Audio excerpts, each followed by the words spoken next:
All right, you know about this guy SuckerFree who was killed over the weekend Mexican too. from Lennox. And he was disrespecting blacks or something. So apparently that was an old song. 3 years old. Oh, okay. So that ain't what it's about. So they didn't revamp the song. It wasn't because of that by any means. They revamped the song because he got killed. No, but okay, this is a Swifty Blue diss called "Call It Like I See It," and apparently this is. I'm not gonna play it. I'm not gonna do this whole stream up by doing that. But apparently on it, he has bars where he said, I heard it. He says, "I'm basically gonna shoot a black person if I see one in the set, and I don't care if they're a gangbanger," which is troubling to a lot of people. I mean, is it troubling or is it what it is? I mean, you tell me, because I think a lot of us are willing to accept that there's racial politics and that there are Mexican gangs who don't f with black people and vice versa. But usually it seems like it pertains to gang members, not random civilians. I'm going to keep it real, though. I believe what he described has happened on both sides. It's because it happened on one side. I think the other side probably returned the favor. Shit happens. Do I agree? No, I don't agree. But just keeping it real, I believe it's some innocent Hispanics as well as some innocent brothers, black people, male and female, that's been victimized because of, their race. And one gang mad about what another gang has done. You drive around and you can't find nobody and you that mad about it. Sometimes they just, do what they do. It's ignorance. I don't think it's right. Do you think it's in very bad taste that we're discussing this after he lost his life? Is this the kind of thing that should just be ignored? We discuss everybody, bro. Biggie Small says it. Nobody never heard this dude. You're nobody until somebody kills you. Nobody. It's a lot of people get killed. It'd be such and such rapper from here. Yeah. Nobody never heard the dude.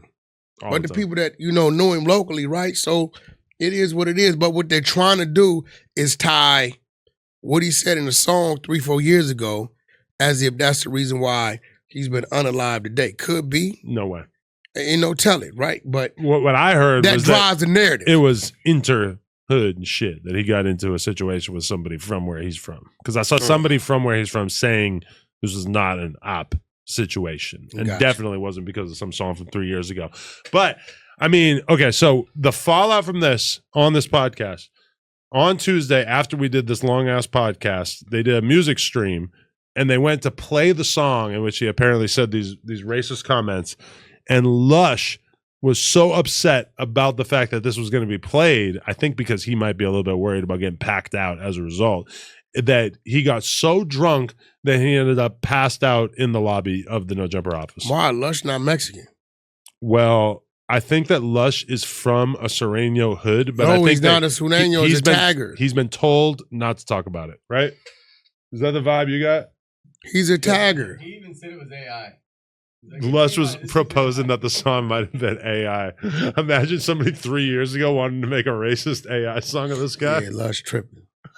But so Lush was so upset about it, and Almighty basically told him that he would beat the shit out of him if it wasn't, if it wasn't Lush, who he's already beat the shit out of, that he would have beat his ass for being so defensive of somebody who made a song saying that they would gladly kill a What was Lush's response to the other little guy, the Blaxican guy in Orange County? Probably like overtly understanding and like, oh, well, you got to understand from their world, this is like this or whatever. I feel like he was probably very accommodating. But yet when I give my opinion on things, I'm the biggest racist ever. Adam, for real, what is it when it comes? Is it they hate me that much? What is it, bro? Because I can say, due to the politics, I personally won't sign a Sureño. I'll do business with him, but I won't sign one due to the politics. All hell breaks loose. You kind of like broke down the door for people to have more realistic conversations about that sort of thing because, that prior to that, it felt like nobody was talking about that kind of stuff in the, I've heard some podcast Mexicans landscape. say, we understand exactly what Wack's saying. Right. They get it. Well, probably all the Money Sign Suede fans definitely understand what you're saying. I'll do business with you. But when you get into the contractual side of it, I know how it goes. I know how it can go. Mm. So you know people that's happened to? No, I just understand their politics. Mm. You know what I'm saying? And they got a lot of control and say so when it comes to their people. Mm. And they'll try to lean on you. That ain't going to happen. So if I don't budge, and they going to lean on the artist, they'll find his uncle and force him and hit him. Right. And control him. So now it's like, why do business when you know your business can be disrupted at any time? You can't do nothing about it. Uh-huh. No, as far as contractual business, you come to me, yo, Wack, we try to do this all day. We could do it, cut it up, no problem, right? But when I say something like that, all hell breaks loose.